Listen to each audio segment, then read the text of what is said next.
Hello Pisces, this is Inspire 2016 with your weekly tarot reading for the week commencing the 10th of November until the 17th of November 2025. The first card for you is representing, how do you feel about yourself? Your card is the Four of Cups. You are dissatisfied with the status quo. You may be feeling disengaged, apathetic, or unmotivated. Life has become stale or flat, and there is little that excites you anymore. To overcome this, the Four of Cups suggests a need to re-evaluate your situation and to look deep within your own psyche to find understanding and meaning. Turn your attention inward to find the truth for which you are searching. Avoid distractions and examine your heart and mind to gain clarity. There might be an offer has been presented to you, but you are holding off making any sort of decision or evaluation of that opportunity until you have had more time for reflection and consideration. Notice that while the man in this card has not accepted the offer being presented to him, he has not completely rejected it either. The cup will continue to be there, and the decision to accept or reject it can be made at any point. For now, though, it is the time for contemplation, research, and meditation. When all of the answers are in, and it feels right emotionally, then you can take action, but in the short term, you do not need to make an immediate choice. Similarly, the Four of Cups signifies disappointment in someone or in a situation. You may be growing tired of the same old struggle that has been carried on too long in the past. As a result, you have started to withdraw and go within yourself to seek greater peace and tranquility. If you are becoming particularly pouty or sulky about your predicament, the Four of Cups is then a call to action. It is time to wake up, be alert, and to be open to new experiences that offer a more positive outcome. The Four of Cups can sometimes point to defensiveness. This can be noticed in the body language displayed in the crossed arms and legs of the man on the card. He chooses to ignore the possibility of what the cup has to offer. Possibly he has been hurt emotionally before, as this is the Suit of Cups, and he is fearful to expose himself to that again, hence he is closing himself off to this opportunity. Consider what opportunities you are ignoring or declining, and ask yourself whether this is because you truly believe you would not benefit from it, or whether this is because you are fearful of what may follow. Be mindful of any defensiveness in your responses and reactions. The second card for you is representing, what do you want most right now? Your card is the Fool. What do you want most right now is to set forth on a new journey, one that is completely unknown and will take you to uncharted territories. The Fool is all about new experiences, personal growth, development, and adventure. The Fool card asks you to take a leap of faith and to trust in the universe, in that if you begin a new journey, you will find success. This Fool lives a carefree life, free from worry and anxiety. He does not seem to mind if he does not really know what lies ahead. The Fool card may represent a choice to be made, one of vital importance. However, there are always many different options available, and the choice must be made wisely. If you are facing a decision or moment of doubt, the Fool encourages you to believe in yourself and follow your heart, no matter how crazy or foolish your impulses may seem. This is a time when you need to truly believe and have faith in where the universe is taking you. The Fool is an excellent card to meditate on if you are experiencing a lot of fear in your life. The Fool enhances courage, risk-taking, and the creative expression needed to open up new areas in your life. The Fool is always whole, healthy, and without fear. He is the spirit of who we are, the spirit expressed and experienced as wonder, or curiosity and anticipation.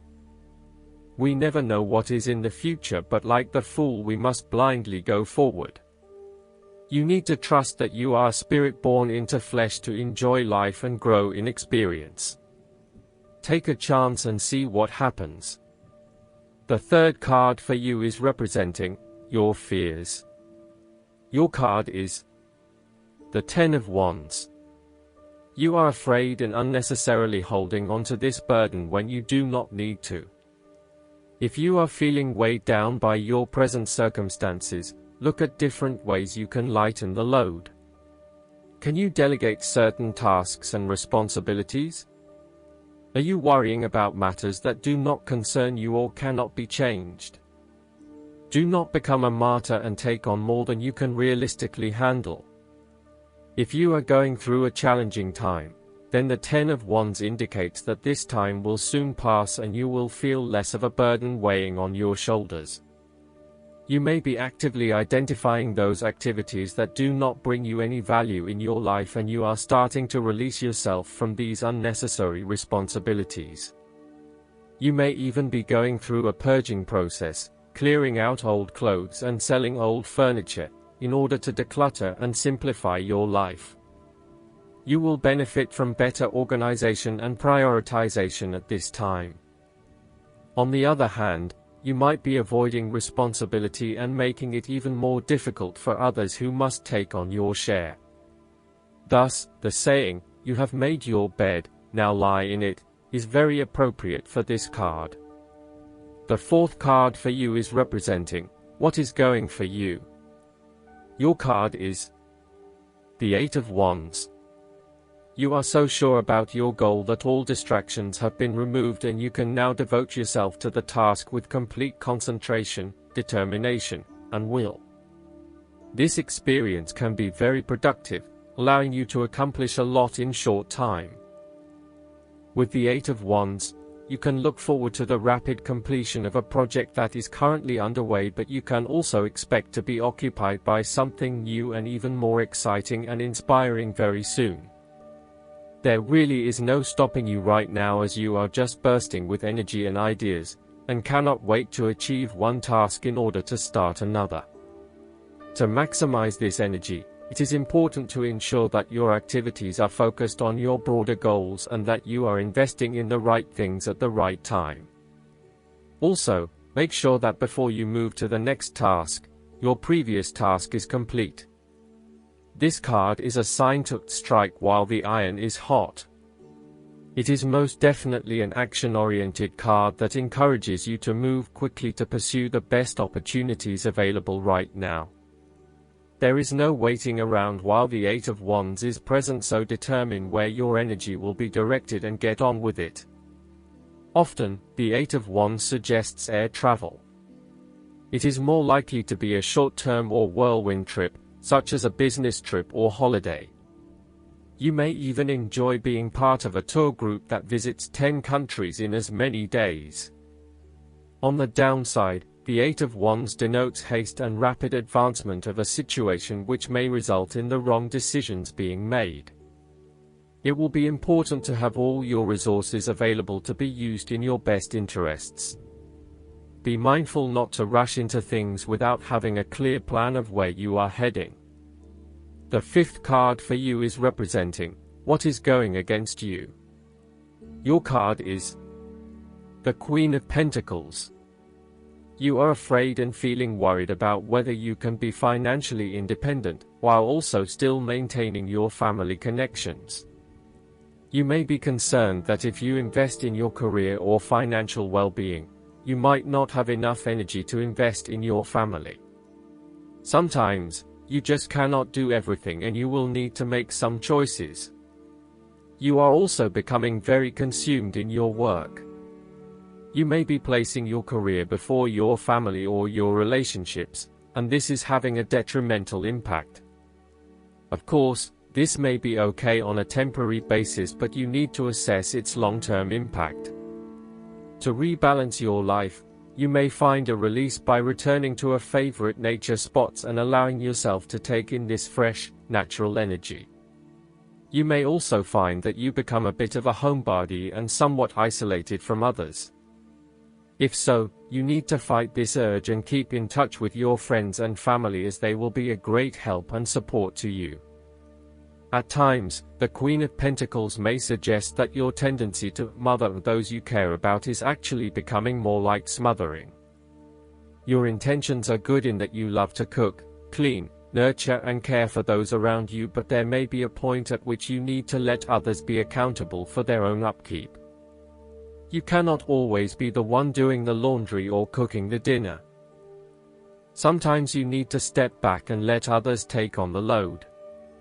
Similarly, you may reach a point where you are investing so much time looking after others that you find you are neglecting yourself. Again, step back and let others take on some of the household responsibilities. The last card for you is representing the likely outcome that you may have. Your card is the Queen of Cups. You need focus on the emotional well-being of others rather than relying on rational or logical explanation. You are here to support and to teach others, by drawing upon your own intuition and sense of calm and emotional connectedness. Learn how those in need cope with life's challenges and share your knowledge. Hug someone you care about. The Queen of Cups can manifest as a person in your life or as a part of yourself. There might be a mature female significant figure in your life, most likely from water signs. She is often like a mirror, reflecting the hidden depths of others back to them, so they can see their own mysteries for themselves. Thus, the Queen of Cups indicates that you need to trust your intuition and listen to your inner voice. Trust the sensations and the feelings you are getting from your outside environment. One of the greatest assets of the Queen of Cups is her ability to sense the needs of those around her. Due to her associations with the element of water, the Queen of Cups can be passive and receptive. Her sensitivity draws those who struggle and suffer towards her. In many ways, she is a safe harbor for others. Her ability to connect on a soul level enables her to remedy the broken hearts of others. Her warmth and genuine caring make her a beacon of light. Because she is so responsive to the feelings of others, the Queen of Cups must constantly uphold her boundaries between herself and others. If not properly protected, the Queen of Cups can lose her own sense of self. This is her greatest vulnerability. Last but not least, the guidance card for you is the Earth and Water Dragon. If you are planting a tree, you place its roots into the soil and make sure it has a good foundation. Then you activate its growth with water. In due course, you harvest the fruit. The more effort you put into providing the perfect conditions for the tree, the better the crop. This card is showing you this is a good time to create. With the gracious assistance of the Earth and Water Dragons, you can lay a strong foundation for your future. Picking this card suggests it is time to start a new phase of your life. Fresh opportunities may be presenting themselves to you, so be ready to nurture any ideas or visions that come to you. The Earth and Water Dragons will enable you to know intuitively what is right for you and to harness your creativity. They will help you to generate the right conditions to succeed. They will motivate you to put in the necessary work, for this is an important step, and then you can harvest your abundance. Most importantly, they will help you to take things lightly. So listen to your inner wisdom. The time for action is now. I hope that you enjoy everything, and if you like the reading, just please click subscribe and you will get instant notifications every time we publish a new video right to your YouTube. Thanks.